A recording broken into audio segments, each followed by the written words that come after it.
Hello dear students, सो एच.सी. वर्मा के gravitation chapter के objective 1 को हम यहाँ डिस्कस कर रहे हैं इस वीडियो लेक्चर में। इसमें जो गिवन डेट क्वेश्चन 1 और 2 का जो भी गिवन डेटा है वो मैंने यहाँ बना दिया है और जो सिचुएशन है वो भी मैंने यहाँ पर बना दी है ना। मैं क्वेश्चन 1 और 2 यहाँ प्लेस कर दे रहा हूँ स्क्रीन पे, आप वीडियो पॉज करके इसको प्लीज़ पढ़ें। मुझे इसको पढ़ के बताने की ज़रूरत नहीं क्योंकि मैं सिचुएशन में पूरा एक्सप्लेन कर दूंगा आपको। इस पूरे क्वेश्चन को मैं इस डेटा के थ्रू एक्सप्लेन कर दूंगा जो मैंने ऑलरेडी यहाँ लिख दिया है। आप लोग इसको एक बार वीडियो पर पॉज करके पढ़ सकते हैं। चलिए सोल्यूशन पे आते हैं। तो ये डेटा है गिवन डेटा क्या है कि acceleration of moon with respect to earth है। देखिए ये मून है, मैंने यहाँ ब्लैक कलर से दिखाया है और ये इस तरीके से किसी भी ओमेगा से, ओमेगा गिवन नहीं है लेकिन किसी भी ओमेगा से ये रोटेट कर रहा है या रिवॉल्व कर रहा है अराउंड दी अर्थ। ये आपकी अर्थ है, ठीक है। आर ई मतलब रेडियस ऑफ अर्थ। ये इस तरह से ओमेगा से घूम रहा है, रिवॉल्व कर रहा है। तो इसका जो एक्सेलरेशन है अर्थ की तरफ, ठीक है।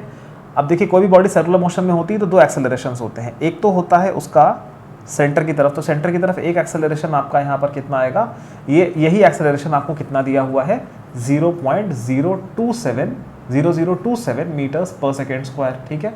और ये कौन सा एक्सेलरेशन होता है, ये आप सब जानते हैं कि रेडियल एक्सेलरेशन होता है क्योंकि रेडियस की तरफ इनवर्ड डायरेक्टेड होता है।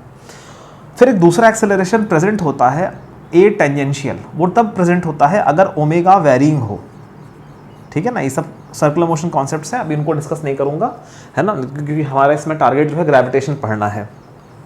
तो टेंजेंशियल एक्सेलरेशन है एग्जिस्ट नहीं कर सकता बिकॉज ओमेगा कांस्टेंट होता है, ठीक है ना। जैसे जो मून होता है वो 28 डेज में अर्थ के अबाउट एक रेवोल्यूशन लगा, तो t is equals to 2 pi omega आप लिख दीजिए। t कितना है 28 पे फिक्स्ड है, तो ऑब्वियसली ओमेगा भी यहाँ से फिक्स आएगा, ओमेगा भी आपका यहाँ से कांस्टेंट आएगा। तो AT यहाँ पर नहीं होगा, AT will not be there, केवल AR होगा, ठीक है। देखिए क्वेश्चन 1 बहुत ही सिंपल है। क्वेश्चन 1 में क्या बोला उसने, अगर मून को, आप यहाँ पर स्क्रीन पर जो है अगर क्वेश्चन को आपने ध्यान से पढ़ा हो या स्क्रीनशॉट लिया हो तो वहाँ पर साफ साफ लिखा है if moon is stopped for a second या for a moment and then released. Moon you revolve कर रहा है, ठीक है। और अगर उसको सडनली एकदम से रोक दिया जाए, एकदम से रोक के फिर चालू किया जाए तो क्या होगा, ओमेगा यहाँ पर 0 हो जाएगा। तो दे आर आस्किंग कि AR की वैल्यू क्या होगी, है ना। अगर इसको मून को सडनली स्टॉप करके फिर से अलाउ किया जाए रिवॉल्व करने के लिए तो एक ही वैल्यू कितना चेंज आएगा, है। Acceleration of the moon with respect to earth इतना था, तो अब कितना आएगा, ठीक है ना। तो उसका जवाब है कि it will be unchanged. Unchange मतलब जो एक्सेलरेशन पहले था 0.0027 मीटर्स पर सेकेंड स्क्वायर अभी भी वही रहेगा। ऐसा क्यों होगा, अगर ये आपको डाउट आ रहा है तो थोड़ा सा सर्कुलर मोशन के कॉन्सेप्ट्स आपको मुझे बताने पड़ेंगे, मैं यहाँ बता देता हूँ। देखिए अब इसमें किसी को डाउट आएगा तो मुझे कमेंट करेगा तो उसको मैं अलग से क्लियर करूँगा। अभी मैं जो बताने जा रहा हूँ ध्यान से सुनिए। दो तरह की फ्रेम होती हैं, एक होती है इनर्शियल फ्रेम, एक होती है non inertial frame. Inertial frame में क्या होता है कि जैसे कि मान लीजिए यहाँ पे अर्थ है, अर्थ को एक मैं पॉइंट ऑब्जेक्ट से दिखा देता हूँ, ये मास ऑफ अर्थ ही सेंटर है। अर्थ अपनी तरफ क्या कर रहा है, एक ग्रेविटेशनल पुल लगा रहा है। एक्सेलरेशन कितना होगा, by force on the moon divided by mass of the moon, यानी कि G mass of earth into mass of moon upon जो भी इनके बीच की दूरी लेटेस्ट से a² है और divided by mass of moon. ये कर देंगे तो ये GME बाय a² आएगा। इसकी वैल्यू है 0.0027 मीटर्स पर सेकेंड स्क्वायर। और इनर्शियल फ्रेम में हम कहते हैं ना, सर्कुलर मोशन को चलाने के लिए, सर्कुलर मोशन को एग्जीक्यूट करने के लिए हमको एक सेंट्रीपिटल एक्सेलरेशन चाहिए होता है। तो यहाँ पे क्या कहा जाएगा कि ये जो A है, जो आपका GME अपॉन a² आ रहा है, मतलब ये ACC लिख देता हूँ एक्सेलरेशन, जो एक्सेलरेशन आपका GME बाय a² आ रहा है, this is because of gravitation. GR मतलब ग्रेविटेशनल एक्सेलरेशन है ये।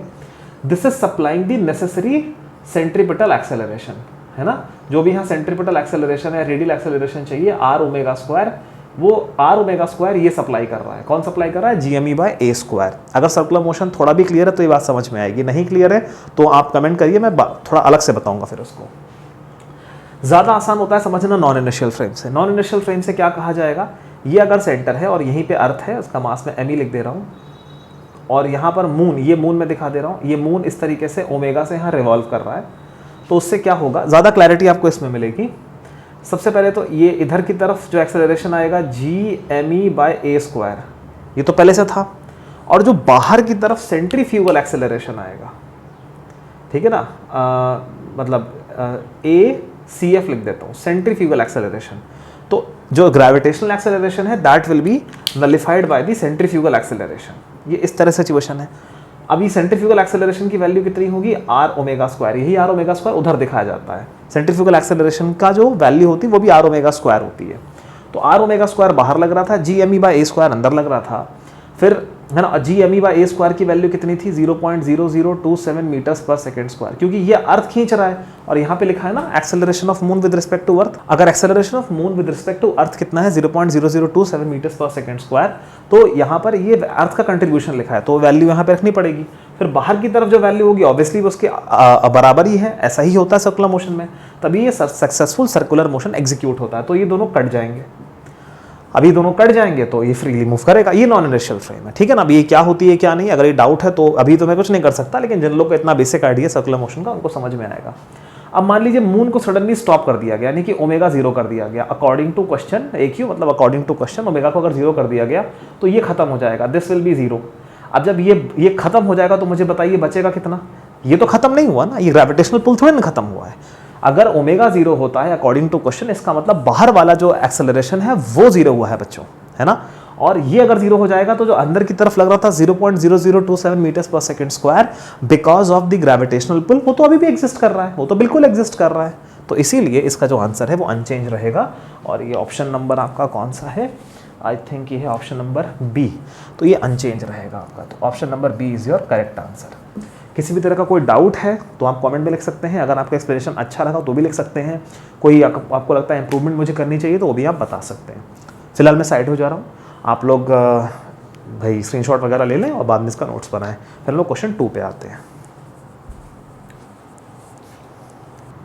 तो मैंने क्वेश्चन 2 की सिचुएशन यहाँ बना दी है। उन्होंने कहा है कि अर्थ के पास आकर मून बहुत पास आ जाता है, तो बहुत पास ऐसे ही कुछ दिखेगा, radius of earth, mass of earth, radius of moon and mass of moon, इस तरह से दिखेगा।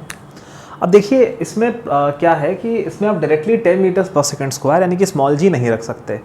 क्यों नहीं रख सकते, क्योंकि देखिए जब भी आप जी जब लिखते हैं तो जी की वैल्यू क्या लिखते हैं आप, G M E by R E square लिखते हैं कि नहीं लिखते हैं। यहाँ पर रेडियस केवल अर्थ का आता है, क्योंकि दूसरा जो ऑब्जेक्ट होता है वो अर्थ के कंपैरिजन में बहुत छोटा होता है। बट इस केस में आप देखिए तो मून जो है वो अर्थ के कंपैरिजन में बहुत छोटा नहीं है, है ना। तो हमको जब डिस्टेंस लेंगे तो दोनों के सेंटर्स के बीच में लेनी पड़ेगी, ओ एंड ओ डैश के बीच ये पूरी डिस्टेंस लेनी पड़ेगी, R E plus R M. इसीलिए यहाँ वैल्यू चेंज हो जाएगी, G M E by R E square नहीं आएगी, कुछ और आएगी। हम इसी को 10 लेते हैं। अब हम कैसे इसको इस सिचुएशन को डील करेंगे, तो इसमें हम लोग बेसिक से जाएंगे। तो जैसा कि मैंने आपको बताया, देखिए बाहरी पॉइंट्स के लिए, है ना, बाहरी पॉइंट्स के लिए अर्थ को भी एक पॉइंट ऑब्जेक्ट माना जाता है और मून को भी पॉइंट ऑब्जेक्ट माना जाता है। तो इस केस में भी हम दोनों को पॉइंट ऑब्जेक्ट्स ही मानेंगे। ऐसा हम क्यों करेंगे, जिनको पता है वेल एंड गुड, जिनको नहीं पता है वो कमेंट कर दें, मैं उनके लिए उनका ये डाउट सॉल्व करने वाला वीडियो बना दूंगा। अब देखिए तो यहाँ पर मास ऑफ अर्थ ये है, यहाँ तक रेडियस ऑफ अर्थ हो गया, ये सेंटर ऑफ अर्थ है, ये रेडियस ऑफ मून हो गया, ये आपका ओ डैश है, और यहाँ पर आपका मास ऑफ मून है। अब इनके बीच में जो फोर्स लग रही है अट्रैक्शन की, जो यहाँ पर लगेगी एफ ग्रेविटेशनल, वही मून पर भी लगेगी इस साइड। फिलहाल हमें मून से मतलब रखना है, बात एक ही है चाहे जिसकी लीजिए, लेकिन हम मून को कंसिडर करके लिखेंगे, ठीक है। तो देखिए इसका एक्सेलरेशन कितना होगा इस फोर्स की वजह से, देखते हैं। तो देखिए acceleration of moon will be gravitational force on moon divided by O dash का स्क्वायर, क्योंकि आपको पूरा डिस्टेंस लेना पड़ेगा। तो एक्सेलरेशन ऑफ मून जो है यहाँ से कितना आ जाएगा, G M E M M M M मतलब मास ऑफ मून अपॉन बीच की दूरी, which is R E plus R M का स्क्वायर। और ये तो फोर्स लिखी है मैंने, ये अभी सिर्फ फोर्स लिखी है, इसको डिवाइड करेंगे किससे हम, मास ऑफ मून से। तो मास ऑफ मून से मास ऑफ मून कट जाएगा, तो ये कितना आएगा, G M E upon R E plus R M. R M की वैल्यू आपको है रिप्लेस करनी पड़ेगी, क्यों करेगी, ताकि आर ई के टर्म्स में आंसर है। मैं समझाता हूँ मैं क्या कहना चाह रहा हूँ। तो are E plus 1/4 R E का होल स्क्वायर, ये क्या आ जाएगा, जी एम ई 5/4 आर ई का होल स्क्वायर। इधर ही ऊपर ही कर देता हूँ, एक्सेलरेशन ऑफ मून यहाँ से इधर ले आता हूँ, क्या हो जाएगा, जी एम ई अपॉन 5/4 हो जाएगा 25/16 आर ई का स्क्वायर। तो G M E by R E square ये क्या होता है, ये देखिए, ये तो 10 होता है, इतना तुमको पता ही चल गया ये कि ये 10 होता है।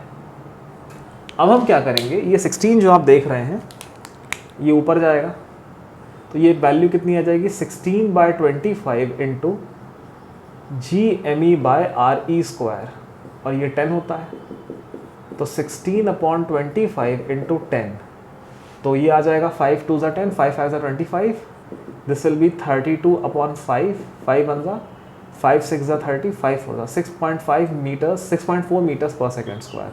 This will be acceleration of moon with respect to earth. ये आपका आंसर हो गया।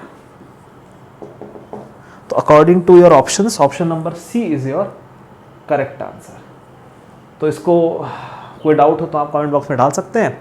मैं साइड हो जा रहा हूँ, आप लोग इसका स्क्रीनशॉट लेके नोट्स बना लीजिएगा।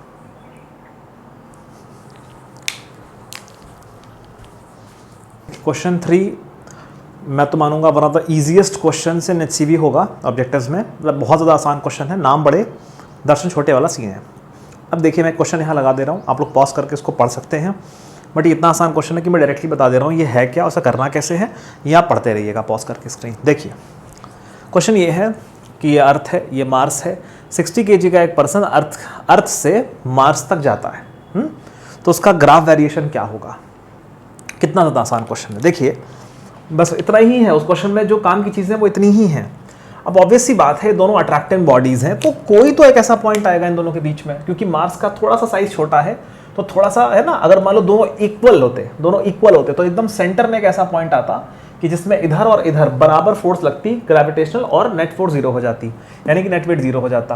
लेकिन क्योंकि मार्स थोड़ा सा साइज में छोटा होता है अर्थ से, तो थोड़ा सा यहाँ मार्स के फेवर में जाएगा मामला। ये पॉइंट ज़रूर ऐसा कहीं यहाँ बीच में ए आएगा कि जिसमें जो इधर की तरफ, उस बंदे पर जो इधर की तरफ अट्रैक्टिव फोर्स होगी जी, अगर इस बंदे का मास m है तो m मतलब mass of Mars into the mass of man का अपॉन जो भी इनके बीच की डिस्टेंस है, लेटस से यहाँ से O' का स्क्वायर, और जो इधर से अर्थ की पुलिंग फोर्स लगेगी भाई, ग्रेविटेशन, यही तो वेट माना जाता है ना। दोनों की पुलिंग फोर्स क्या है यहाँ पे, अर्थ की कितनी रहेगी, GME m अपॉन जो यहाँ की दूरी है कितनी रहेगी, OA का स्क्वायर। कोई ना कोई ऐसा पॉइंट ऑब्वियसली आना है कॉमन, क्योंकि दोनों का अपोजिंग फोर्स है ना, दोनों एक दूसरे को भाई मुझे ऐसा अट्रैक्ट कर रहा है, दूसरा इधर, तो कोई तो एक पॉइंट ऐसा आएगा जहाँ ये दोनों फोर्सेस बराबर आएंगी, ऑब्वियसली ऐसा आएगा। तो ये दोनों फोर्सेस कट जाएंगी और नेट फोर्स 0 हो जाएगा, तो वेट भी 0 हो जाएगा। तो यानी कि ये जर्नी है आपकी अर्थ टू मार्स, उसमें कोई एक ऐसा पॉइंट आएगा जहां पर अगर वेट का ग्राफ ये है तो क्या देखिए, ए में क्या वेट का, ए जो है ये वेट का ग्राफ है, वेट वर्सेस टाइम ग्राफ है। मुझे बताइए कि ए पार्ट में क्या ये जो ग्राफ है ये कभी 0 हुआ है, नहीं हुआ, तो ए आंसर नहीं है। क्या बी कभी 0 हुआ है, नहीं हुआ, तो ये आंसर नहीं। क्या डी कभी 0 हुआ है, तो ये भी आंसर नहीं है। लेकिन नोटिस करिए सी यहाँ इस पॉइंट पर 0 हुआ है, 0 वेट बस सी में है। तो अगर या तो मान ली 2 3 में 0 होता तो हम फिर भी चेक करता, एक ही ग्राफ है जिसमें कि नेट वेट बीच में 0 दिखाया गया है, which is representing the real situation. तो आगे हमें देखने की जरूरत नहीं है, C point is our real answer. हो गया खत्म, उसको नोट कर लीजिए। मैं साइड हो जा रहा हूँ, आप लोग है ना स्क्रीनशॉट लेके। अगेन एक बहुत ही आसान क्वेश्चन मैं लगा दे रहा हूँ, आप लोग पॉज करके पढ़ते रहिएगा सोल्यूशन, और पूरा अंडरस्टैंडिंग मैं इससे यहाँ से डेटा से दे दूँगा। तो न्यू प्लैनेट है, एक नया प्लैनेट है कहीं किसी सोलर सिस्टम में, ठीक है। उसका मास ही देखा गया कि ट्वाइस दी मास ऑफ अर्थ है, लेकिन दोनों का डेंसिटी बराबर है। अब वो कह रहे हैं कि अगर एक पर्सन है, ठीक है ना, सोल्यूशन यहाँ मैं बना दे रहा हूँ। देखिए अगर एक पर्सन है या कोई बॉडी है, उसका मास W है अर्थ पर। अब अर्थ पर वेट की वैल्यू क्या होगी, G mass of earth into mass of जो भी यहाँ पर जो भी ऑब्जेक्ट है, जिसका वेट W है, लेट उसका मास है m अपॉन RE²। ऑब्वियसली इतना तो आप समझ ही रहे होंगे, ठीक है, इसके लिए डायग्राम बनाने की ज़रूरत नहीं है। अगर किसी को डाउट है भी तो यूँ देख ले, अगर ये अर्थ है, इसका सेंटर ये RE, ये जो भी ऑब्जेक्ट है मास m का यहाँ रखा है, तो मास ऑफ अर्थ ये है, तो एक्सटर्नल पॉइंट्स के लिए अर्थ को एक पॉइंट ऑब्जेक्ट की तरह ट्रीट करते हैं, तो डिस्टेंस इन दोनों के बीच का RE ही रहेगा। उससे यहाँ पर इनके बीच की ग्रेविटेशनल फोर्स आ जाएगी, उसी ग्रेविटेशनल फोर्स को हम W बोलते हैं। तो ये तो एक क्वेश्चन नंबर 1 हो गई।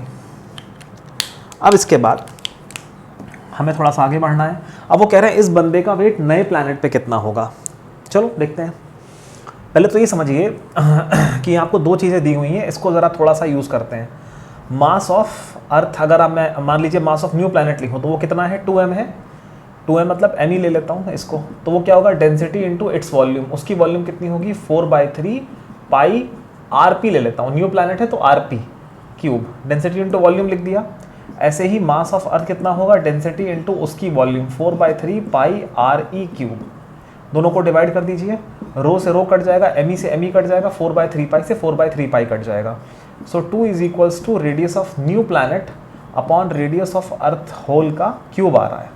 आप सोच रहे होंगे मैंने डिवीजन क्यों किया, मैंने यहाँ आर निकालने के लिए किया, क्योंकि हमें नया दूसरे प्लैनेट पर नए प्लैनेट पर वेट लिखने के लिए रेडियस ऑफ नए प्लैनेट का रेडियस चाहिए ना हमको। To write the weight on the new planet we need the radius of the new planet, तो इसीलिए हमने यहाँ पर रेडियस ऑफ न्यू प्लैनेट लाने के लिए ये सब चीज़ें करी हैं, ठीक है ना। ये आईडी से आ जाता है कि यहाँ देखिए मास दिया है, डेंसिटी दोनों की दे दी है, तो इनके रिलेशन से हम रेडियस निकाल सकते हैं, वही मैंने किया है। तो 2 की पावर 1, पहले तो दोनों तरफ आपको क्यूब रूट लेना पड़ेगा, दोनों तरफ क्यूब रूट ले लीजिए, तो ये हो जाएगा 2 की power 1/3 is equals to rp upon re, तो re को आप इधर ले जाइए। सो 2 की power 1/3 radius of earth is equals to radius of the new planet, ठीक है। ये क्वेश्चन नंबर 2 आपकी हो गई। अब weight of the object of the new planet, तो न्यू प्लैनेट आप देखिए कि कैसा दिखता होगा, ये आपका न्यू प्लैनेट है, ये इसका सेंटर है, इसका मास कितना है 2 इंटू मास ऑफ अर्थ, जो रेडियस है वो कितना है 2 की पावर 1/3 re रेडियस ऑफ अर्थ।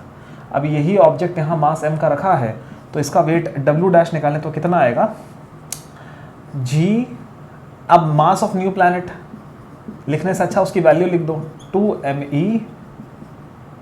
अच्छा उसके बाद मास ऑफ द ऑब्जेक्ट तो स्मॉल m है डिवाइडेड बाय, अच्छा यहाँ पर एक नहीं ठीक है, फिर उसके बाद यहाँ पर जो इसका रेडियस है वो कितना है 2 की पावर 1/3 re, और इसका आपको स्क्वायर लिखना है, तो w डैश यहाँ से क्या हो जाएगा 2gmem अपॉन 2 की पावर 2/3 re का स्क्वायर, 2 की पावर 2/3 re का स्क्वायर, ठीक है।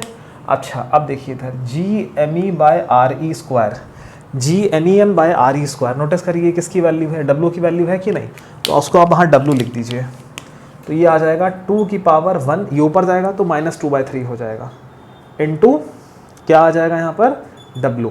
सो we will get w dash is equals to 2 की पावर 1/3 इंटू w। नया वेट इज इक्वल्स टू 2 की पावर 1/3 या cube root of 2 into the old weight. ये आपका आंसर आ गया, ये आपका है ऑप्शन नंबर डी, ठीक है ना। तो एक सिंपल सा क्वेश्चन था, मैं साइड हो जा रहा हूँ, आप लोग स्क्रीनशॉट लेके इसको नोट कर लीजिएगा, कोई डाउट है तो कमेंट बॉक्स में डाल दीजिएगा। देखिए क्वेश्चन नंबर 5 पे आते हैं, क्वेश्चन को मैं यहाँ लगा दे रहा हूँ, आप लोग पढ़ लीजिए, बाकी मैं पूरा एक्सप्लेन यहीं से कर दूंगा डायग्राम से और डेटा से। तो आपका acceleration due to gravity g दिया हुआ है, ठीक है। बोल रहे हैं कि एक मास है, तो पहले यहाँ रखा हुआ था, फिर उसको कितना, ये अर्थ है, इसका रेडियस r है, मास m है, और ये जो पहले एक मास था छोटा सा वो पहले यहाँ रखा था इसके सरफेस पे, फिर इसको r रेडियस ऊपर, जितना इसका अर्थ का रेडियस है ना उतने डिस्टेंस ऊपर यहाँ पर ले गए हैं। अच्छा तो आपसे पूछा गया ये करने में वर्क डन कितना लगेगा, तो एक तो तरीका है work done by variable force से कर सकते हैं, उसका डायरेक्ट फॉर्मूला होता है, बट मुझे पता नहीं क्यों वो पसंद नहीं है, तो मैं दूसरे मेथड से लगाता हूँ, ठीक है ना, और वो एनर्जी वाला मेथड है, ठीक है। तो इसका सोल्यूशन कैसे होगा, देखिए बहुत सिंपल है, हम सब जानते हैं वर्क डन क्या होता है, ये बहुत फेमस फार्मूला है, ठीक है, और जेई में इसके बहुत क्वेश्चंस आते हैं, बहुत important one of the core formula है। तो change in gravitational potential energy हो या change in electric potential energy हो या change in any sort of आपकी spring energy, this is always equal to negative of the work done by the conservative forces. Change in जो है potential energy is always equal to the negative of the work done by the conservative forces. यहाँ वो conservative कौन है, gravitational, तो -wg कर देंगे, तो डेल्टा यू मतलब इसको आप फर्स्ट पोजीशन बोल दीजिए, इसको सेकंड पोजीशन बोल दीजिए, तो delta is always final minus initial, तो u2 minus u1 is equals to minus of wg। wg कितना होगा, वर्क डन बाय ग्रेविटी यहाँ पर हमें निकालना है, तो यहाँ पर लिखिए u2, फाइनली इनकी एनर्जी कितनी है, बहुत आसान है लिखना, आप सब जानते हैं एनर्जी का फॉर्मूला क्या होता है, -gm1m2/r, ठीक है ना, दो पॉइंट ऑब्जेक्ट्स के बीच की इस कॉम्बिनेशन की पोटेंशियल एनर्जी का फॉर्मूला क्या होता है, -gm1m2/r, तो उसी को यहाँ लगाएंगे, तो -gme m स्मॉल m लेना है अपॉन 2r, देखिए 2r, और इनिशियल एनर्जी कितनी थी, ये माइनस तो इस फॉर्मूले का है सर, उसके बाद minus Gmem/r is equals to minus of W gravitational. तो इस माइनस से प्लस हो जाएगा, तो एलसीएम ले लीजिए। तो पहले तो क्या करिए कि आप Gmem को आप बाहर ले लीजिए अपॉन r, अंदर क्या बचेगा -1/2 + 1 is equals to minus of WG। तो ये 1 - 1/2 हम सब जानते हैं क्या आएगा, 1 - 1/2 आपका 1/2 ही आता है। तो 1/2 Gmem/r, और ये माइनस इधर का इधर आ जाएगा, this is equals to work done by gravity. अच्छा, यहाँ पर एक चीज़ नोटिस करिए, क्योंकि आंसर उसने स्मॉल g के फॉर्म में दे रखा है, तो यहाँ पर एक r से मल्टीप्लाई करेंगे, एक r से डिवाइड करेंगे। क्यों, ऐसा क्यों करेंगे, क्योंकि g की वैल्यू होती है Gm/r² या Gme/r²। तो यहाँ पे आप देखिए जो वैल्यू आ रही है वो कितनी आएगी, Gme/r²। ये आपका क्या हो गया, स्मॉल g हो गया। तो इसीलिए वर्क डन बाय ग्रेविटी यहाँ पर कितना आ रहा है, -1/2, ये तो पूरा g हो गया। तो mgr, लेट अस चेक उसने एग्जैक्टली क्या पूछा है। उसने एग्जैक्टली आपसे पूछा है the work done in slowly, बस वर्क डन उसने पूछा है, यानी कि work done by external agent है, ग्रेविटी उससे मतलब नहीं है, उसने सिर्फ मैग्नीट्यूड पूछा है। तो इसलिए आपका जो आंसर होगा वो क्या होगा कि जो यहाँ पर वर्क डन हुआ है वो हुआ है mgr, क्योंकि दो वर्क डन हुए हैं ना। नेगेटिव का मतलब है कि ग्रेविटी नीचे लग रही है, ग्रेविटी इसको नीचे पुल कर रही है और आप इसको ऊपर पुल कर रहे हैं, तो एक आपका वर्क डन है जो कि पॉजिटिव होगा, क्योंकि बॉडी जिधर जा रही है आप भी उधर ही जा रहे हैं, है ना। तो आपका बर्डन पॉजिटिव होगा, और ग्रेविटी नीचे लग रही है और बॉडी ऊपर जा रही है तो उसका नेगेटिव होगा। तो अगर वो ग्रेविटी का पूछता तो हम माइनस के साथ लिखेंगे, और अगर वो एक्सटर्नल का पूछेगा तो हम पॉजिटिव लिखेंगे। फिलहाल उसने सिर्फ बर्डन का है तो mgr/2 ये काफ़ी है। तो ये आपका ऑप्शन नंबर यहाँ पर है दिस ए। तो ये आप लोग नोट कर लीजिए स्क्रीनशॉट लेकर, और कोई डाउट है तो कमेंट बॉक्स में डाल दीजिए। क्वेश्चन नंबर 6 पे आते हैं। क्वेश्चन मैं यहाँ लगा दे रहा हूँ, आप लोग पढ़ लीजिए स्क्रीन वगैरह पॉज करके, बाकी मैं इसको पूरा समझा दे रहा हूँ कि क्वेश्चन बोल क्या रहा है। देखिए क्वेश्चन ये कह रहा है कि एक मास है 1 kg का, जो पहले इन्फिनिटी पे था और उस वक्त उसकी स्पीड यानी कि वेलोसिटी जो थी वो 0 थी। फिर एक पर्सन ने इस मास को 1 kg के मास को इन्फिनिटी से कहाँ लाया, ए पॉइंट पर लाया, ठीक है। इनिशियली तो उसकी स्पीड 0 थी, बट फाइनली इसकी स्पीड किसकी, मास की 2 मीटर्स पर सेकेंड थी। इस काम को करने में उस पर्सन को, माने एक्सटर्नल एजेंट को, जो वर्क लगा वो -3 जूल्स था, और उन्होंने कहा है पोटेंशियल एट ए निकालिए। तो इसको हम कैसे निकालेंगे, तो देखिए वर्क पर एनर्जी चैप्टर में आपने एक फॉर्मूला पढ़ा है, WNC माने work done by non conservative force plus work done by external agent is equals to final energy minus initial energy, ठीक है। जिन लोगों को इस फॉर्मूले में दिक्कत है, तकलीफ है, actually law of conservation of mechanical energy से फॉर्मूला आया है। जिन लोगों को इसमें किसी भी तरह की प्रॉब्लम है वो कमेंट में डाल दें, मैं इसका अलग से वीडियो बना दूंगा, ठीक है ना। लेकिन ये है कि अभी इसको एक्सप्लेन नहीं कर सकता कि ये कैसे आया, बिकॉज ये वर्क पर एनर्जी चैप्टर का पार्ट है। तो यहाँ पर नॉन कंजर्वेटिव फोर्स तो कोई है नहीं, ग्रेविटेशन है इकलौती हो जो कि कंजर्वेटिव होती है। वर्क एक्सटर्नल कितना आ रहा है, -3 जूल्स। EF क्या है, EF मतलब फाइनल, तो फाइनल क्या हो जाएगा, UA मतलब एनर्जी, E की वैल्यू क्या होती है, E की वैल्यू होती है U + K। E मतलब मैकेनिकल एनर्जी, तो total mechanical energy is always potential plus kinetic. So EF क्या होगा, फाइनल पॉइंट तो A है, तो UA + KA माइनस इनिशियल, तो सब 0 था, ठीक है। U इन्फिनिटी + K इन्फिनिटी, तो U इन्फिनिटी पे हमेशा 0 होता है, पोटेंशियल एनर्जी इन्फिनिटी पे हमेशा 0 होती है। ये एक बहुत ही यूजुअल सी बात है, अगर आप ग्रेविटेशन चैप्टर को या इलेक्ट्रोस्टैट चैप्टर को ध्यान से पढ़ेंगे, और जिनको डाउट है वो कमेंट्स कर सकते हैं, मैं उनको बता दूंगा। और K इन्फिनिटी उसने खुद कहा है कि 0 था, तो -3 joules is equals to UA। What is UA, potential energy at A। तो मैं समझाता हूँ आपका पोटेंशियल एनर्जी, चलिए पहले मैं निकाल देता हूँ। UA + KA कितना होगा, हाफ, मास है 1 × 2², तो 2 से कट जाएगा, बचा 2 जूल, इधर ले आइए, तो -3 joule -2 joule is equals to UA। तो यहाँ से आप देख सकते हैं कि पोटेंशियल एनर्जी एट A की वैल्यू जो आ रही है वो -5 जूल है। बट उसने तो आपसे पोटेंशियल एनर्जी पूछी नहीं है, उसने आपसे क्या पूछा है, पोटेंशियल एट A। तो यहाँ पर मैं लिखूँगा for VA, for potential at A। आप कैसे निकालेंगे, देखिए किन्हीं भी 2 पॉइंट्स का, जैसे मान लीजिए एक पॉइंट है P, ये पॉइंट है Q, तो Vp माइनस Vq पोटेंशियल है ना, ग्रेविटेशनल पोटेंशियल, इन दोनों का डिफरेंस जो होता है उसका वो क्या होता है, UP माइनस UQ, यानी कि potential difference of P and Q is equals to energy, potential energy difference of P and Q divided by mass. तो यहाँ पर P की जगह A रख दीजिए, इनिशियल पॉइंट मतलब जो भी पॉइंट यहाँ पर है वो A है, ये इन्फिनिटी है, is equals to VA UA, sorry ये UA हो जाएगा, UA minus U infinity divided by 1 kg। देखिए U इन्फिनिटी हमेशा ज़ीरो होता है जैसा कि मैंने कहा, और V इन्फिनिटी हमेशा ज़ीरो होता है। क्यों होता है कमेंट्स में डाल दीजिए, चैप्टर का पार्ट है, मैं अलग सी वीडियो मुझे बनाना पड़ेगा इसके लिए। तो पोटेंशियल एनर्जी एट A कितना हो जाएगा यहाँ पे, potential at A will be -5 joules which is the potential energy at A which is -5 joules divided by 1 kg। तो यहाँ से अगर आप नोटिस करें तो पोटेंशियल एट A आपका कितना आ रहा है, वो आ रहा है -5 जूल पर kg। This is your answer, ठीक है, and this is your I think option number C। तो आप लोग चेक वगैरह कर लीजिएगा। तो ये क्वेश्चन कंप्लीट हो गया। कोई डाउट हो तो आप कमेंट बॉक्स में डाल सकते हैं, मैं साइड हो जा रहा हूँ, आप लोग स्क्रीनशॉट वगैरह ले लें और नोट्स बना लें बाद में। क्वेश्चन नंबर 7 पे आते हैं। मैं पूरा क्वेश्चन आपको यहाँ से एक्सप्लेन कर देता हूँ, मैंने सारा उसका डेटा है, हाँ सारा एक्सप्लेनेशन लिख रखा है, समझाऊंगा मैं आपको प्रॉपरली भी। बाकी क्वेश्चन मैं यहाँ लगा दे रहा हूँ, आप लोग उसको स्क्रीन पॉज करके रीड करते रहिए, बाकी तो मैं इसको ऐसे बता दे रहा हूँ। देखिए, तो क्वेश्चन नंबर 7 जो है वो है आपका यूनिफॉर्म स्फेरिकल शेल से, मतलब एक फुटबॉल आप मान सकते हैं, है ना, मतलब एक हॉलो शेल, या शेल का मतलब ही हॉलो स्फीयर होता है, तो हॉलो स्फीयर है, तो उसमें आपको ग्रेविटेशनल फील्ड E और ग्रेविटेशनल पोटेंशियल V है ना, थोड़ा सा इनके बारे में बात करी गई है, V यहाँ पर ऐसे करके।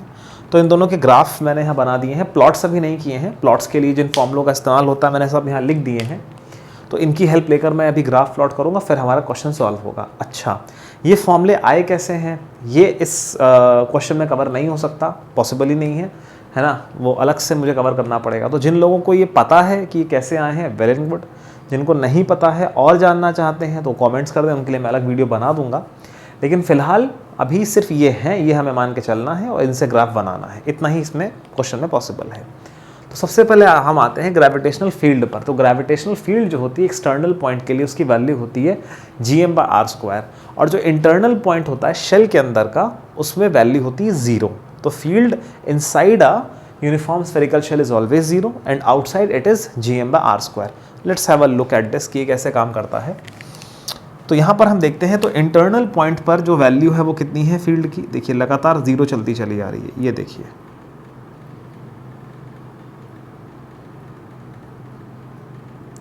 ये वैल्यू ऐसे 0 है इलेक्ट्रिक फील्ड की इंटरनल पॉइंट पे। और सरफेस पर वैल्यू कितनी है, मान लीजिए ये जो वैल्यू है ये कितनी है, ये वाली, यहाँ पर ये प्लॉट आ रहा है Gm/r² का। तो ये वैल्यू यहाँ से एकदम से शूट होगी, कहाँ पर होगी, यहाँ पर, ये वैल्यू एकदम से, ठीक है ना। वैसे तो उसको एक लाइन से दिखा दिया जाता है, बट फिर भी आप उसमें बहुत ज़्यादा मैथ्स हम नहीं जाएंगे कि कैसा कंटिन्यूटी जंप है कि क्या है, कुछ होता है बहुत ज़्यादा मुझे नहीं पता, लेकिन मैं I try to evolve as less of a mathematics as possible, ताकि फिजिक्स के पॉइंट ऑफ व्यू से हम ज़्यादा समझें। तो इसमें हम यहाँ पर आएंगे, तो देखिए ये यहाँ पर सरफेस के पहले तक हर इंटरनल पॉइंट पे फील्ड 0 है, सरफेस पे एकदम से वैल्यू कितनी पहुँच जाती है Gm/r², और उसके बाद वेरिएशन कैसा होता है वो आप देख सकते हैं, ऐसा होता है, पैराबोलिक वेरिएशन उसके बाद होता है। तो E comes out to be proportional, inversely proportional to r²। तो ये सिचुएशन हो गई, यानी कि यहाँ से हमको ये पता चलता है कि E का जो ग्राफ है वो डिसकंटिन्यूअस है। अब हम लोग V पर आते हैं। V में यहाँ पर आप देखिए, तो इंटरनल पॉइंट पर जो वैल्यू होती है -Gm/R होती है। इस चीज़ को नोटिस करिएगा, कैपिटल R आपका वेरिएबल नहीं है, ये कांस्टेंट है, ये इस शेल का रेडियस है, यानी कि इंटरनल पॉइंट पर, हर इंटरनल पॉइंट पर जो वैल्यू है वो कितनी रहेगी, ये है -Gm/R। तो हर इंटरनल पॉइंट पर जो वैल्यू रहेगी वो यही रहेगी, कोई फ़र्क नहीं पड़ेगा। ऐसा क्यों होता है फिर वही बात है, वो डेरिवेशन में बताऊँगा, अभी ऐसे नहीं। तो -Gm/R, और उसके बाद यहाँ से अगर हम इसको आगे प्लॉट करें आगे के लिए, तो ये जो है रेक्टेंगुलर हाइपरबोला बनेगा और ये इस तरीके से आएगा। तो ये बाहर के लिए जो वैल्यू है ये इनवर्सली प्रोपोर्शनल टू r की पावर 1 हो गई, और ये स्क्वायर पे हो गई। तो यहाँ से हम क्लियरली देख सकते हैं कि E का ग्राफ डिसकंटिन्यूअस है, V का ग्राफ कंटिन्यूअस है। अब हम अगर अपने क्वेश्चन में देखें तो उन्होंने ये बोला है कि उन्होंने दोनों को डिसकंटिन्यूस दिया है, ठीक है, उन्होंने दोनों को डिसकंटिन्यूस कहा है। उन्होंने कहा है ए कि v आपका डिसकंटिन्यूस है और बी स्टेटमेंट कहा है कि आपका e भी डिसकंटिन्यूस है। तो हम यहाँ से साफ साफ देख सकते हैं कि e सही में डिसकंटिन्यूस है, यानी कि b करेक्ट है, a रॉन्ग है। यही आपका ऑप्शन नंबर सी है। आप लोग इसको कर सकते हैं। मैं साइड हो जा रहा हूँ, आप लोग स्क्रीन को पॉज करके या स्क्रीनशॉट लेकर बाद में नोट्स बना सकते हैं। हम लोग अगले क्वेश्चन पे आते हैं। फिर क्वेश्चन नंबर 8 भी मैंने पूरा यहाँ बना दिया है, 2 क्वेश्चन मैं यहाँ लगा दे रहा हूँ, आप उसको अच्छे से पढ़ लीजिए स्क्रीन पॉज करके, बाकी एक्सप्लेन मैं यहीं से करूँगा। तो आपको क्वेश्चन 8 में दिया गया है यूनिफॉर्म सॉलिड स्फीयर, और ये जो स्फीयर है इसके बारे में जो भी ग्रेविटेशनल फील्ड और ग्रेविटेशनल पोटेंशियल के बारे में जो भी ग्राफ हमें बनाना है उसका डेटा मैंने यहाँ लिख दिया है। ग्रेविटेशनल फील्ड एक्सटर्नल पॉइंट पर क्या होती है, gm/r²। इंटरनल पॉइंट पर क्या होती है, ये gm/R, क्योंकि कैपिटल R क्या है, कांस्टेंट, ये कांस्टेंट है, ये main radius of the sphere है। जबकि यहाँ पर स्मॉल r क्या आ रहा था, ये वेरी कर सकता है, ये वो डिस्टेंस है जो हम वेरी करा के इंटरनल पॉइंट पे, एक्सटर्नल पॉइंट पे, सेंटर पे या सरफेस पे देखते हैं। सो ये वेरिएबल है, जबकि यहाँ पर ये कांस्टेंट है। और यहाँ पर तो यहाँ वेरिएशन कैसा आ रहा है, इन्वर्सली प्रोपोर्शनल टू r²। यहाँ वेरिएशन फील्ड का इंटरनल पॉइंट पे क्या आ रहा है, डायरेक्टली प्रोपोर्शनल टू r⁻⁴ ये सरफेस है। तो चलो इसका ग्राफ बना लेते हैं, फिर उस पर आएंगे, एक एक करके बनाते हैं। तो यहाँ पर अगर हम देखें, आप इंटरनल देखिए, सेंटर तो क्या है, इंटरनल पॉइंट है। आप यहाँ r की वैल्यू 0 डाल के देखिए तो e भी 0 आ जाएगा, यानी कि यहाँ सेंटर पर वैल्यू जो है वो 0 है। उसके बाद इंटरनल पॉइंट पर वेरिएशन कैसा है, e प्रोपोर्शनल टू r⁻⁴। तो वैल्यू किस तरीके से राइज करेगी, यूँ राइज करेगी, ऐसे करके, ठीक है।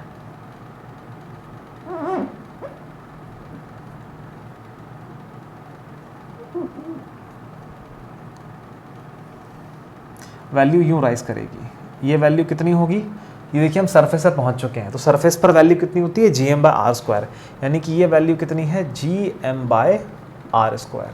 इसके बाद जो वेरिएशन है वो कैसा, अगर आप देखें एक्सटर्नल पॉइंट्स के लिए तो e inversely proportional to r² आ रहा है। तो इसके बाद इसको आप कैसे ले जाएंगे, ऐसे करके ये पैरेलल आ जाएगा इधर। So e is inversely proportional to r² बाहर, और e जो है डायरेक्टली प्रोपोर्शनल टू r⁻⁴ इधर है। यहाँ से हमको ये पता चलता है कि E जो है वो कंटिन्यूस है, वो डिसकंटिन्यूस नहीं है। E का ग्राफ V पर आते हैं बेटा। V बाहरी पॉइंट के लिए क्या, -gm/r, यानी कि V जो है वो इन्वर्सली प्रोपोर्शनल टू r⁻⁴ है। और सरफेस के लिए क्या हो जाएगा, आप स्मॉल r पे कैपिटल R रखो तो सरफेस के लिए -gm/R हो जाएगा। तो बाहर का जो वेरिएशन है, अगर मैं मान के चलूँ कि ये जो वैल्यू है ये कितनी है, -gm/R, ठीक है। तो यहाँ से जो वेरिएशन आ रहा है वो रेक्टेंगुलर हाइपरबोला आ रहा है, और वो कुछ यूँ करके आ रहा है, इस तरह से पैरेलल रन करेगा, ठीक है। सो और इसके बाद अगर अब हमको, क्योंकि इंटरनल पॉइंट से मूव करना है, इंटरनल पॉइंट का आप देख सकते हैं फॉर्मूला थोड़ा टफ है, इसका ग्राफ बनाना टफ है, तो मैं उसको बना दूंगा, हालांकि बनेगा पैराबोलिक ही। हम पहले सेंटर की बात करते हैं। देखिए मैंने एट द सेंटर फील्ड निकाल के रखी है, वो क्या है, 1.5 गुना है -gm/r के। gm/R पोटेंशियल था किसका, सरफेस का। सेंटर का क्या, नोटिस करिए मैग्नीट्यूड वाइज उसका 1.5 गुना है, यानी कि इतना था gm/r, तो 3/2 gm/r कहीं यहाँ बनेगा। दिस इज -3/2 gm/r, और यहाँ से यहाँ तक वेरिएशन कैसा आ रहा है, ये पैराबोलिक है आपका। तो ये थोड़ा सा खराब बना है यहाँ पर, ठीक है। इस तरह से कंटिन्यूस होगा, जैसे आप समझ तो गए हैं, तो मैं एक बार इसको रब करके फिर से बना देता हूँ ताकि बेटर बने। तो ये यहाँ से यहाँ तक पैराबोलिक वेरिएशन होता है, फिर यहाँ से ये इस तरह से टर्न ले लेता है, और ये ऐसा करके आ जाता है। तो और स्मूथ टर्न होना चाहिए, बट थोड़ा सा नीचे पड़ रहा है ना, तो ठीक है, मैंने इतना बना दिया, काफ़ी है, तो आप समझ जाइए। तो इससे हमको जो समझ में आता है वो क्या, कि E तो डिसकंटिन्यूस था ही था, V जो है E कंटिन्यूस था, V भी कंटिन्यूस आया है। माने इस केस में ऑप्शन ए कह रहा है, स्टेटमेंट ए कह रहा है कि E डिसकंटिन्यूस है, स्टेटमेंट बी कह रहा है कि V भी डिसकंटिन्यूस है। तो ये दोनों ही ऑप्शंस गलत हैं। तो 8 का जो राइट आंसर है वो डी है, कि both are wrong, both statement A and B are wrong. ठीक है, तो ये मैंने आपके लिए कर दिया है, अब इसको समझ लीजिए। कोई डाउट है तो यहाँ मुझे पूछ लीजिए, कोई चीज़ रिपीट करके देखनी तो रिवाइंड करके देख लीजिए। ठीक है, अभी मैं साइड हो जा रहा हूँ, आप स्क्रीनशॉट लेकर इसके बाद में नोट्स बना सकते हैं। क्वेश्चन नंबर 9 को एक बार पढ़ लेते हैं ज़रा। Take the effect of bulging of the earth and its rotation into account. तो ये देखिए अर्थ का हल्का सा बल्ज आप मानेंगे, है ना। डायग्राम थोड़ा सा मैंने बल्ज करने की कोशिश करी थी बट इतना हुआ नहीं, बट कुल मिला के ये थोड़ा बल्ज है अर्थ इधर, तो इसको हम लेके चलेंगे और इसकी रोटेशन को भी कंसिडर करेंगे, ठीक है। अच्छा, उसके बाद हम लोग क्या करेंगे, इसमें क्या है, दो स्टेटमेंट्स कंसिडर करिए। There are points outside the earth where the value of g is equal to the value at the equator, ठीक है। तो ऐसे पॉइंट्स हैं अर्थ के बाहर जहाँ पर जो वैल्यू है, जैसे कि मान लीजिए एक रैंडम पॉइंट बाहर है, ठीक है, पी, तो ए स्टेटमेंट कहती है acceleration of P will be acceleration at the equator, E Q मतलब इक्वेटर। और उसके बाद बी स्टेटमेंट है there are points outside the earth where the value of g is equal to the value of poles. तो B में क्या है, acceleration at some outside point P is equals to the acceleration at the poles. तो इसमें कौन सा सही है कौन सा गलत है, आइए देखते हैं, ठीक है। देखिए थोड़ा कंसिडर करते हैं कि जैसे कि मान लीजिए अगर हम इक्वेटर, ये इक्वेटर है आपका, ठीक है, ये इक्वेटर है पूरा। अब इस इक्वेटर पे हम क्या करें, अगर एक्सेलरेशन निकालना चाहें तो क्या निकलेगा, acceleration due to gravity, effective क्या निकलेगा। देखिए ये अंदर की तरफ तो g की वैल्यू आएगी कितनी, gm/r², लेकिन यहाँ बाहर की तरफ एक सेंट्रीफ्यूगल एक्सेलरेशन भी आएगा r⍵², यानी कि जो एक्सेलरेशन एट द इक्वेटर आएगा वो कितना आएगा, gm/r² माइनस r⍵², यानी कि वैल्यू नॉर्मल g से कुछ कम आएगी, g माइनस समथिंग। तो यहाँ पे g की वैल्यू डिप करेगी, नीचे जाएगी। अच्छा, लेकिन जैसे जैसे मान लीजिए यहाँ से बढ़कर हम P पॉइंट पर जाएंगे, तो जैसे ही हम इससे बाहर निकलेंगे, जैसे अर्थ की क्रस्ट से, है ना, अर्थ के सरफेस से हम आगे बढ़ेंगे, आगे बढ़ते ही क्या होगा, ये r⍵² कैंसिल हो जाएगा, ठीक है। एक्सेलरेशन जैसे कि मान लीजिए पॉइंट P है, ये जस्ट आउटसाइड है मान लीजिए, है ना, जस्ट आउटसाइड इक्वेटर है, तो क्या होगा यहाँ पर ये gm/r² माइनस r⍵², क्योंकि हम अर्थ के बाहर चले गए तो ये पोर्शन 0 हो गया, प्लस हम थोड़ी देखिए थोड़ा आगे तक गए अर्थ के, तो r बढ़ जाएगा। तो नोटिस करिए यहाँ पर जैसे ही हम थोड़ा सा आपको इमेजिन करना पड़ेगा कि अर्थ से सरफेस से जैसे ही हम बगल में जाएंगे, जैसे ही हम बगल में जाएंगे वैसे क्या होगा, एकदम से जो वैल्यू है एकदम से बढ़ जाएगी, है ना। मान लीजिए ये 10-2 थी, तो ये मान लीजिए 8 आ रही थी, तो 8 से एकदम से 9 हो जाएगी। क्यों हो जाएगी, क्योंकि आप जैसे हल्का सा बाहर मूव करें तो R में सब्सटैंशियल इंक्रीमेंट नहीं हुआ है, ठीक है ना, इसमें ठीक ठाक इंक्रीमेंट नहीं हुआ है, ये वैल्यू उतनी ही रहेगी 9.8 के आसपास, लेकिन ये एकदम से 0 हो जाएगी। आपको बात समझ आ रही है, क्योंकि ओमेगा तो 0 हो गया। तो अर्थ के सरफेस से जैसे ही ज़रा सा हम आगे जाएंगे क्या होगा, वैल्यू जी की अपनी नॉर्मल वैल्यू पे ऑलमोस्ट आ जाएगी 9.8 के आसपास, लेकिन जो आपका ये r⍵² है ये 0 हो जाएगा। तो वैल्यू क्या होगा, जैसे ही हम अर्थ से आगे बढ़ेंगे तो 8 to 9.8 एकदम से शूट करेगी, 9.8 से थोड़ा सा कम रहेगी, लेकिन एक बात कहने की है। लेकिन फिर धीरे धीरे जैसे ही हम और आगे बढ़ेंगे पॉइंट P तक जाएंगे, तो वैसे वैसे क्या होगा, क्योंकि रेडियस बढ़ रहा है और acceleration of P at any point outside the earth is inversely proportional to r, ठीक है। तो r जैसे बढ़ेगा तो ये कम होगा, तो 9.8 से वैल्यू धीरे धीरे घटकर कोई तो ऐसा पॉइंट आएगा जहाँ इससे मैच कर पाएगी, है ना। तो फिर से समझ लीजिए, लास्ट एक बार और रिपीट कर दे रहा हूँ कि ये आपका अर्थ का सरफेस है, सरफेस पर क्या होगा, ड्यू टू सेंट्रीफ्यूगल एक्सेलरेशन थोड़ी सी वैल्यू 9.8 से कम होगी, मान लीजिए 9.8 से 9 हो गए एग्जाम्पल के तौर पे। फिर जैसे ही हम जस्ट सरफेस से बस अपने पैर हटाएंगे, किसी भी मतलब एक पैर हटाने का मतलब है जस्ट बगल वाला पॉइंट लेंगे जो अर्थ के जस्ट बाहर है, तो वहाँ क्या होगा, ओमेगा का असर खत्म हो जाएगा, सेंट्रीफ्यूगल एक्सेलरेशन खत्म हो जाएगा, तो वैल्यू जो है वो जो 9 आ रही थी या 8 आ रही थी वो 9.8 पे एकदम से शूट कर जाएगी। फिर क्या होगा, जैसे जैसे हम आगे बढ़ेंगे तो वैसे वैसे r की वैल्यू, भले ही ओमेगा नहीं है बट r की वैल्यू तो बढ़ रही है ना, तो एक्सेलरेशन फिर डाउन होना शुरू हो जाएगा।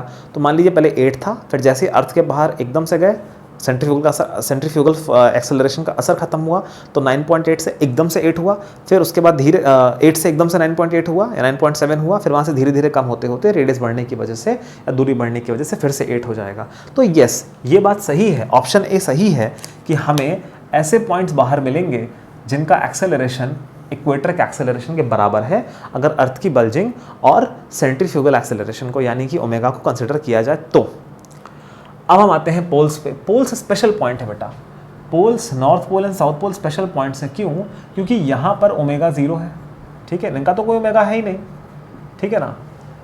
और दे आर स्टेशनरी पॉइंट्स, क्योंकि अर्थ ऐसे नाच रही है तो ये यहाँ पर है ऐसे करके, ठीक है ना, ये पॉइंट्स हैं। अब ये यूं तो घूम नहीं रहे हैं किसी रेडियस में, they are at their own location only. तो यहाँ पर आपका इसको और बेटर वे में अगर मुझे समझाना हो तो ऐसे समझाऊंगा, जैसे इक्वेटर का देखिए रेडियस कितना आ रहा है आर, अब देखिए धीरे धीरे रेडियस कम हो रहा है ना, यहाँ पर रेडियस कितना हो जाएगा, तो यहाँ रेडियस 0 हो जाएगा। आप ओमेगा 0 मत समझो, आप रेडियस 0 समझ लो, ठीक है। तो यहाँ पर रेडियस 0 हो गया। कोई भी चीज़ अगर आप यहाँ रख देंगे तो वो ऐसे रिवॉल्व कर सकती है, ऐसे से रोटेट नहीं करेगी, इसीलिए यहाँ सेंट्रीफ्यूगल एक्सेलरेशन नहीं लगेगा। फिर से रिपीट कर रहा हूँ, इक्वेटर को आप देखिए तो इक्वेटर पर कोई बॉडी है तो यूं घूमेगी, तो उसका एक रेडियस है, बट जैसे जैसे आप ऊपर जाएंगे क्या होगा, रेडियस कम होगा, पोल पर आकर रेडियस 0 हो जाएगा, तो सेंट्रीफ्यूगल एक्सेलरेशन गायब। अच्छा, तो रेडियस 0 है, यानी कि अगर मैं बात करूँ एक्सेलरेशन एट पोल्स की, NS लिख देता हूँ, N या S, ठीक है ना, तो नॉर्थ एंड साउथ पोल, तो ये क्या होगा, ये सिंपली Gm/r' आएगा, दैट्स इट। और r' वैसे भी थोड़ा कम है तो वैल्यू थोड़ी बढ़ी हुई आएगी, ठीक है ना, 9.8 की बजाय 10 हो सकती है। तो लेट अस से 10, समझने के लिए सिर्फ डमी वैल्यू है, से मतलब लेट से कि 10 है। अब एक बात तो तय है कि ये तो हाईएस्ट वैल्यू हो गई ना, देखिए ये पिचका है ना, ऊपर से पिचका है, बल्ज यहाँ साइड से बल्ज मतलब ऊपर से पिचका, तो इक्वेटर पे तो 9.8 थी, समथिंग थी। अब यहाँ तो उससे क्योंकि R कम हुआ है तो मान लीजिए 10 वगैरह है। अब इससे आप कहीं भी बाहर जाएंगे तो वैल्यू कम ही होगी। यहाँ पर इक्वेटर पे वैल्यू कितनी थी, 9.8, अगर उसके बाहर निकलेंगे तो वैल्यू और कम हो जाएगी, है ना, थोड़ी सी बढ़ेगी, एकदम से बढ़ेगी फिर और कम हो जाएगी, तो 8 से। लेकिन अगर बढ़ेगी भी तो कितनी बढ़ेगी, r⍵² जब 0 होगा, जस्ट आउटसाइड वाले पॉइंट पे मैक्सिमम वैल्यू कितनी आएगी, इक्वेटर के बराबर ही आएगी। इक्वेटर के बराबर आने का मतलब है अगर ओमेगा ना होता तो। What I am trying to say कि यहाँ पर पोल जो है, इसको ऐसे समझो कि जो पोल है ये सबसे नज़दीकी पॉइंट है, इसका रेडियस सबसे कम है, ये सेंटर से सबसे नज़दीक है ना। R सबसे कम होने की वजह से इसकी वैल्यू सबसे ज़्यादा होगी, और बाहर का ऐसा, और यहाँ पे ओमेगा का असर तो है नहीं जो इसे कम कर दे। इक्वेटर पे 9.8 से भी कम हो रही थी, क्योंकि है ना, क्योंकि वहाँ पर सेंट्रीफ्यूगल एक्सेलरेशन का असर था, तो इक्वेटर पे तो 9.8 से भी कम हो रही थी, यहाँ 9.8 से भी ज़्यादा है, क्योंकि यहाँ पर सेंट्रीफ्यूगल एक्सेलरेशन का असर नहीं है, ओमेगा का कंसिडरेशन नहीं है, R का कंसिडरेशन नहीं है, तो this is the highest value. अब जैसे ही हम अर्थ के बाहर जाएंगे तो भाई अर्थ से दूरी बढ़ रही है ना, तो एक्सेलरेशन डाउन ही होगा, 10 से नीचे ही जाएगा, वो वैल्यू इसकी कभी मैच नहीं हो पाएगी, ठीक है ना, हमेशा 10 से नीचे। ये यहाँ पर तो इक्वेटर के बाहर के जो ट्रांजिशन है क्या है, 8 से 9.8 और 8 इस तरह से जाएगा, है ना। इक्वेटर से वैल्यू जो है वो कम, इक्वेटर की वैल्यू कम है, फिर बाहर जाएंगे तो इक्वेटर की वो वैल्यू मिलेगी जो बिना रोटेशन के होती है, ठीक है ना, यानी कि 10 से कम ही मिलेगी, फिर वापस से गिरेगी, तो एकदम से उठेगी गिरेगी, लेकिन 10 के अंदर ही, ये तो 10 है ऑलरेडी, 10 मतलब ज़्यादा वैल्यू, तो this is the highest value, इससे ऊपर पूरी अर्थ पे कहीं नहीं है, इसके बाहर कहीं नहीं है, so this is the highest value. So इसीलिए इसका जो ऑप्शन है वो बी वाला गलत है, कि बाहर ऐसा हमें कोई पॉइंट नहीं मिलेगा जिसका एक्सेलरेशन पोल्स के बराबर हो, ठीक है। सो यहाँ पर हम अगर देखें तो इसमें है ऑप्शन नंबर बी करके है कि ए इज़ करेक्ट, ये है option number B, A is correct and B is wrong, उससे हमारा आंसर मैच कर रहा है, और मैं पीछे चेक भी कर ले रहा हूँ, 9 का B is the right answer. So कोई डाउट है तो आप लोग कमेंट बॉक्स में पोस्ट कर सकते हैं, उसका मैं जवाब दे दूंगा, ठीक है ना। अब इसको वही है कि जितना बेस्ट से बेस्ट मैं समझा सकता था मैंने समझा दिया। अब अगर ये इंटरेक्टिव क्लास होती, आप मुझसे कुछ पूछते, लाइव क्लास वगैरह होती, तो मैं कोई जवाब भी देता। तो फिलहाल जो डाउट है कमेंट बॉक्स में डालिए, अभी स्क्रीन पॉज करके नोट कर लीजिए, अगले क्वेश्चन की तरफ बढ़ते हैं। फिर ये अभी तक का सबसे आसान क्वेश्चन नंबर 10, इसके बारे में तो बोलना ही क्या भैया। देखिए ये सैटेलाइट है जिसका मास स्मॉल m है, ये अर्थ है जिसका मास m, रेडियस r है, ये h है, और ये टोटल दूरी जो r प्लस h है, दिस इज a। तो a क्या है, r प्लस h, सैटेलाइट की अर्थ के सेंटर से दूरी हम सब जानते हैं। इसका टाइम पीरियड, अब देखिए डेरिवेशन तो अभी इसका मैं कर नहीं पाऊंगा, अगर किसी को चाहिए तो डाउट में मतलब कमेंट बॉक्स में डाल सकता है। तो टाइम पीरियड का फॉर्मूला हम सब जानते हैं, t² = 4π² होता है। तो यहाँ पर हम साफ साफ देख सकते हैं पूरे RHS में कहीं पर भी मास नहीं आ रहा है, यानी कि time period of a satellite is not dependent on मास। ये आपका ऑप्शन नंबर ए है, तो ये आपका क्वेश्चन सॉल्व हो गया, ठीक है ना। तो देख लो ज़रा, क्वेश्चन नंबर 10 का is independent of the mass of the satellite, तो शायद मैंने सन बोल दिया था ना, मास ऑफ द सैटेलाइट, ठीक है, ऑप्शन नंबर ए हो गया सॉल्व। ये नोट कर लीजिए इसको। अगले पे आते हैं, ये क्वेश्चन नंबर 11 पे आते हैं। भी बहुत आसान क्वेश्चन है, मैं यहाँ लगा दे रहा हूँ, आप लोग स्क्रीन पॉज करके पढ़ लीजिए, है ना। उसने कुल मिलाकर, ये आपका मून है, ये आपका अर्थ है, this is mass of earth and this is, ऐसे कर लो, mm मास ऑफ मून, ठीक है ना। और ये मून जो है ये आपका h हाइट पर, अर्थ से h हाइट पर ऑर्बिट कर रहा है v वेलोसिटी से, ये जो डिस्टेंस है ये एम ई लिखा हुआ है, ठीक है। ये जो डिस्टेंस है इसको ए बोला जा रहा है। ए क्या है basically are E plus H, ठीक। अब वो कह रहे हैं कि अर्थ मून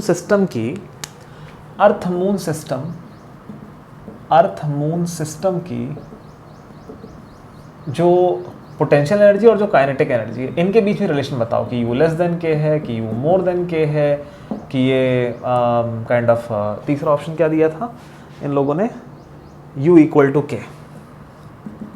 तो इसमें से कौन सी सही है? तो लेट अस सी। हमें ये वैल्यूज़ पता है, डेरिवेशन अगेन अभी पॉसिबल नहीं है, अगर आप लोग कहेंगे तो मैं डाल दूंगा। u का जो फॉर्मूला होता है वो होता है -gmm/a। ये m ये मास ऑफ अर्थ हो गया और ये आपका small m mass of satellite या मास ऑफ मून हो गया, ठीक है ना। इसको ऐसे मास ऑफ मून कर दो। और जो काइनेटिक एनर्जी है वो कितनी होती है, gm mass of earth into mass of moon, जैसे ये मास ऑफ अर्थ और मास ऑफ मून था, अपॉन 2a। तो फिलहाल हमें साइंस से मतलब नहीं, हमें मैग्नीट्यूड से मतलब रखना है जिस तरह से इसने पूछा है। तो हम साफ साफ देख सकते हैं कि gmem/a और gmem/mm ऐसे करके मतलब ये दोनों सेम है।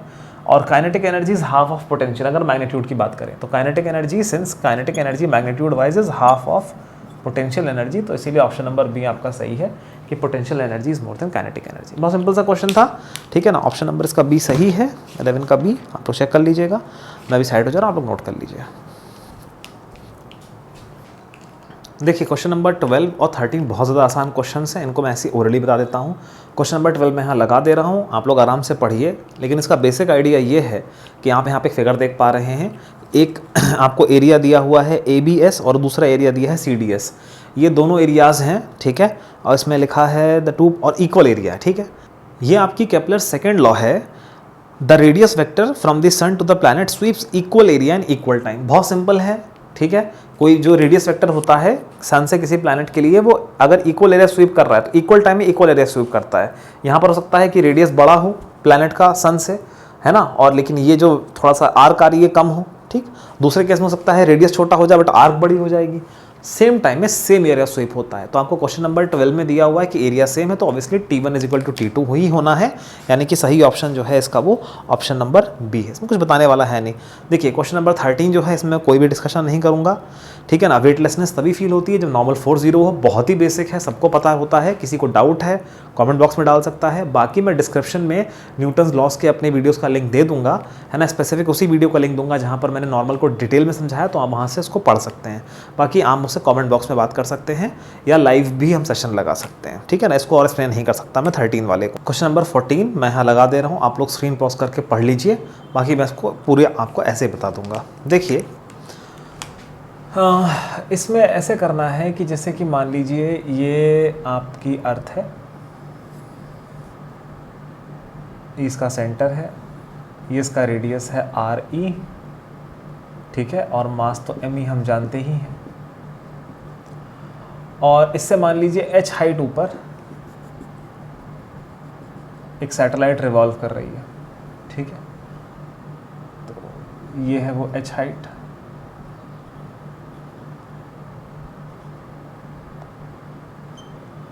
ये सैटेलाइट रिवॉल्व कर रही है, ये है सैटेलाइट, इसका मास m है और ये v स्पीड से ऑर्बिट कर रही है। ऑर्बिटल वेलोसिटी ये √g_me/a होती है। a मतलब ये दूरी, इसको a बोलते हैं, RE + h बेसिकली। तो ये कैसे होती है, ये तो भाई डेरिवेशन का पार्ट है जो अभी मैं नहीं बता सकता। अभी तो मैं ही बता सकता हूँ, ये फॉर्मूला यहाँ पे यूज़ हो रहा है। अब समझिए, इस सैटेलाइट को ज़रा थोड़ा जूम करके मैं यहाँ दिखाता हूँ। जूम्ड व्यू उसका देखिए, तो सैटेलाइट में क्या सिचुएशन आएगी। मान लीजिए सैटेलाइट कुछ इस तरह से है और इसको मैं MS बोल देता हूँ, मास ऑफ सैटेलाइट। ये सैटेलाइट इस पाथ पे ऑर्बिट कर रही है, कितनी वेलोसिटी से कर रही है वो आपको पता ही है, √g_me/a। अब हम क्या करेंगे, यहाँ पर ये स्प्रिंग बैलेंस है, ये स्प्रिंग बैलेंस लगाएंगे और ये मास m यहाँ से लटका हुआ है। तो चलिए देखते हैं इस मास m पर क्या फोर्सेस लगते हैं, उनके वीडियो इक्वेशन वगैरह बनाते हैं। तो इस मास m पर पहले तो ग्रेविटेशनल अट्रैक्शन G_me_m/a² लगेगा, और ऑब्वियस सी बात है एक सेंट्रीफ्यूगल फोर्स भी इस मास m पर ऊपर की तरफ लगेगी, mv, क्योंकि ये vo से चल रहा है तो mvo²/a। और ये सब जब बचेगा तो यहाँ पर ऑब्वियसली एक फोर्स आएगी kx, जो कि रीडिंग बनेगी W1। kx ही, क्योंकि kx ही है जो स्प्रिंग से डायरेक्टली लगी हुई है, यही इकलौती फोर्स है, तो वो इसी को रीड करेगा स्प्रिंग बैलेंस। ठीक है ना, कॉमन सेंस की बात है, किसी को डाउट तो बता सकता है। अब अगर हम एक क्वेश्चन देखें कि W1 प्लस दोनों फोर्सेस जो ऊपर लग रही हैं, W1 plus F centrifugal is equals to, ये तो वेट ही हुआ बॉडी का, इज इक्वल्स टू वेट कह लो, या फिर एक काम करो उसको ग्रेविटेशनल पुल कह लो, F ग्रेविटेशनल फोर्स। तो W1 प्लस F सेंट्रीफ्यूगल कितना होगा, m/a इंटू VO²। VO कितना है, तो √G_me/a का square is equals to G_me_m/a²। तो W1 प्लस m/a, इसको खोलो तो क्या आएगा, G_me/a, ठीक है, is equals to G_me_m/a²। Notice करो W1 प्लस ये पूरा कितना आ रहा है, G_me_m/a² is equals to G_me_m/a²। Notice that ये दोनों पूरे कट जाएंगे, तो यहाँ से हमें क्या मिलेगा, W1 is equals to 0। Weightlessness in a satellite इसी तरीके से होती है। ठीक है, पूरी सिचुएशन आपके सामने है। तो जो क्वेश्चन नंबर 12 है उसने कहा है कि पहले रेडियस r पर सैटेलाइट ट्रैवल कर रही थी, ऑर्बिट कर रही थी, तो वेट था W1, फिर रेडियस 2r पे ले गया तो वेट था W2। तो बताइए रिलेशन क्या है, तो उसका ऑप्शन नंबर ए शायद आ रहा है, W1 बराबर W2 बराबर 0। वो किसी भी रेडियस पे जाए, ए तो मैंने जनरलाइज कर दिया ना, वो किसी भी रेडियस पर जाए, उस पर जो उसका जो ये जो रीडिंग है वो 0 आनी, ये तय है। तो इसीलिए जो है मैंने जनरल करके आपको दिखा दिया डेरिवेशन, और वेटलेसनेस रहनी तो W1 बराबर W2 हो जाएगा। ठीक है, तो आप लोग कुछ रिपीट करके देखना चाहें, रिवाइंड करके देखना चाहें तो देख सकते हैं। कोई डाउट है तो आप मुझे कमेंट बॉक्स में बता सकते हैं। ओके, अगले क्वेश्चन पर आते हैं। क्वेश्चन 15 एक बहुत ही आसान क्वेश्चन है। The kinetic energy needed to project a body of mass m from the earth surface to infinity. बहुत ही आसान क्वेश्चन है, कुछ बताने की इसमें ज़रूरत ही नहीं है। उसने एस्केप वेलोसिटी पूछा, ऑप्शन उसने g और r के टर्म्स में दिया है। ठीक है ना, तो इसीलिए हम क्या करेंगे, एस्केप वेलोसिटी के दो फॉर्मूले होते हैं, एक होता है √2g_me/re, एक तो ये फॉर्मूला होता है, दूसरा होता है स्मॉल g और r के टर्म्स में 2g_re। तो इसमें हम ये चूज़ करेंगे क्वेश्चन नंबर 15 में। ठीक है ना, तो स्केप वेलोसिटी पूछ रहा है, तो काइनेटिक एनर्जी पूछ रहा है, सॉरी। तो काइनेटिक एनर्जी यहाँ से कितनी हो जाएगी, हाफ mve²। तो हाफ m और ve का स्क्वायर करिए तो 2g_re या r, तो 2 से 2 कट जाएगा, तो जो रिक्वायर्ड काइनेटिक एनर्जी आ रही है वो आपकी mgr आ रही है। ये आपका आंसर है, उसमें कुछ बताने की ऐसा ज़रूरत है नहीं। तो ये आपका ऑप्शन नंबर सी है। ठीक है ना, क्वेश्चन नंबर 16 पे आते हैं। ठीक है, इसका डायग्राम बना देता हूँ मैं, पहले आप लोग पढ़ लीजिए। अ particle is kept at a distance r, earth radius above the earth surface. तो अर्थ सरफेस के ऊपर भी r रेडियस पे रखा हुआ है। The minimum speed with which it should be projected so that it does not return. ठीक है ना, तो उस पॉइंट पर एस्केप वेलोसिटी पूछी एक तरीके से। तो कैसे करेंगे, देखिए जैसे कि मान लीजिए ये आपकी अर्थ है, इसका रेडियस r है, ये सेंटर हो गया, और इसका मास m है अर्थ का, हालांकि गिवन नहीं है, हमें यूज़ नहीं करना है, ये r नहीं यूज़ करना है, सॉरी। हाँ, अब ये आपकी वो बॉडी है, इस बार सैटेलाइट नहीं है, ये सिंपल एक बॉडी है, इसका मास m है, यहाँ स्टेशनरी है। अब इसको कितनी हम यहाँ पे वेलोसिटी दें, वेलोसिटी पूछिए कि काइनेटिक एनर्जी, वेलोसिटी पूछिए कितनी वेलोसिटी दें कि एस्केप मार जाता। अभी मैंने ve लिखा है, तो हम एक काम करेंगे, यहाँ पर नेट एनर्जी निकालेंगे। तो इस पॉइंट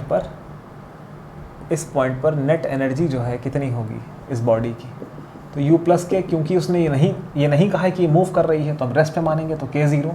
तो यहाँ नेट एनर्जी की वैल्यू हो जाएगी, केवल पोटेंशियल के फॉर्म में हम रखेंगे, तो -gm1 that is mass of earth into m2 that is mass of the body upon बीच की दूरी विच इज 2r। ठीक, तो ये नेट एनर्जी हो गई। नेट एनर्जी नेगेटिव है। नेट एनर्जी नेगेटिव होने का मतलब है कि ये सैटेलाइट जो है या ये बॉडी जो है ये बाउंड टू अर्थ है। अभी बाउंड टू अर्थ का क्या मतलब है मैं समझाता हूँ। जैसे कि मान लीजिए आप एक रेस्टोरेंट में अपने दोस्तों के साथ गए और आपने वहाँ 2000 का खाना खा लिया, तो अब क्या है, आपका रेस्टोरेंट ओनर का जो एक बैलेंस है वो -2000 हो गया है ना। तो वो माइनस का मतलब आप उस रेस्टोरेंट से बाउंड हो गए हैं। भले ही देश आज़ाद है, वो रेस्टोरेंट ओनर आपको बाहर नहीं निकलने देगा जब तक आपका उसका बैलेंस कितना है, -2000। ये है बैलेंस आपका। जब तक आप इसमें +2000 ऐड नहीं कर देते और नेट बैलेंस ज़ीरो नहीं हो जाता, वो रेस्टोरेंट ओनर आपको जाने नहीं देगा, आप वहाँ बाउंड है। ठीक वैसे ही यहाँ पर ये सैटेलाइट बाउंड है। अब इस सैटेलाइट की एनर्जी में जब तक हम इतना ही ऐड नहीं कर देते, +Gmm/2r जब तक ऐड नहीं कर देते, जब तक ये बैलेंस ज़ीरो नहीं हो जाता, सैटेलाइट सॉरी, ये जो बॉडी है ये यहीं पे बाउंड रहेगी, आगे नहीं बढ़ पाएगी, है ना। तो इसीलिए हम क्या करेंगे, हमें यहाँ पर कितनी एनर्जी सप्लाई करनी है एक्स्ट्रा, ताकि ये बॉडी जो है जा पाए, आगे बढ़ पाए। तो उसका जवाब है Gmm/r। तो यहाँ काइनेटिक एनर्जी हमें कितनी सप्लाई करनी है, 12mve²। और ये किसके बराबर होनी चाहिए, इसके बराबर होनी चाहिए। सो Gmm/2r।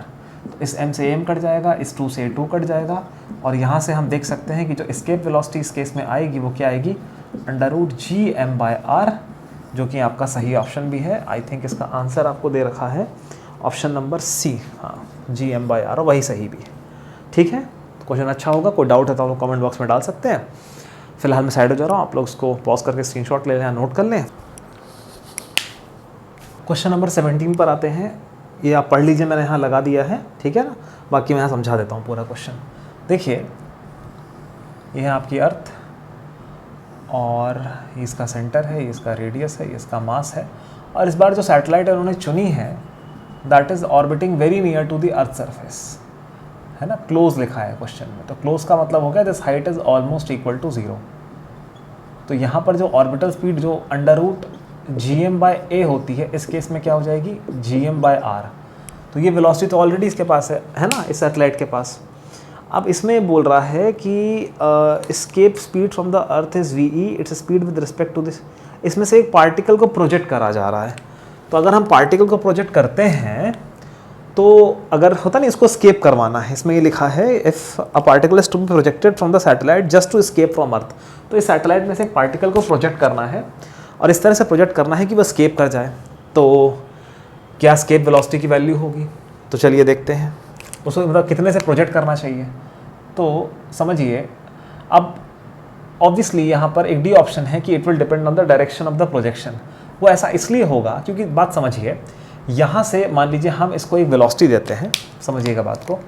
मान लीजिए हम इस पार्टिकल को एक वेलोसिटी यहाँ से देते हैं ve, या सिंपली एक v देते हैं, velocity of particle v p देते हैं।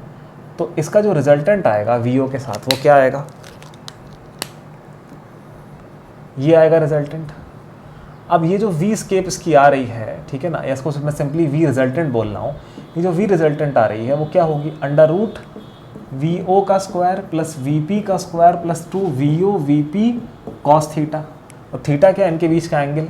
अब VR की वैल्यू नोटिस करिए, थीटा पे डिपेंड कर रही है कि नहीं कर रही है, तो VR की वैल्यू थीटा पे डिपेंड कर रही है। और फिर VR को होना पड़ेगा जो है कम से कम, और ये जो RHS है पूरा, ये जो RHS आप देख रहे हैं, इसको बराबर होना पड़ेगा कम से कम √2Gm/r के, ठीक है ना। अब इसमें VO की वैल्यू तो प्री डिफाइंड है, वो तो इतनी है ही है, उसको आप यहाँ प्लेस करेंगे। फिर VP कितनी रहेगी, अब VP इतनी रखनी है कि VO VP का कॉम्बिनेशन आपको ये दे दे, तो उसके लिए थीटा भी आपको देखना पड़ेगा। मान लीजिए थीटा 0 है तो VP कुछ और है ना, समझिए। VO स्क्वायर ऑलरेडी आपके पास प्री डिफाइंड है कि वो Gm/r होगी, है ना। क्लोज टू अर्थ सैटेलाइट्स के यही वैल्यू होती है ऑर्बिटल वेलोसिटी की। मान लीजिए थीटा 90 है तो VO स्क्वायर आपके पास है, तो उसी अकॉर्डिंग आप VP स्क्वायर रख देंगे, ठीक है, इसके अकॉर्डिंग।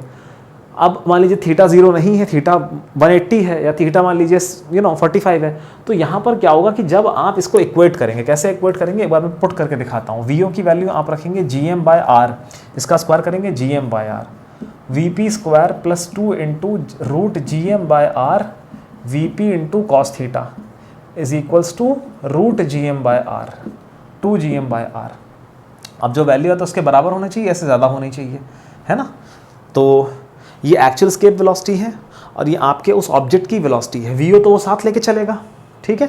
और VP कितनी होनी है, अब आप इसको सॉल्व करिए। तो यहाँ से जो भी VP की वैल्यू आएगी, इसको पूरा सॉल्व करने पे बहुत टफ से इक्वेशन जो भी आएगी, आप नोटिस करिए वो VP डिपेंड करेगा थीटा पे, है ना।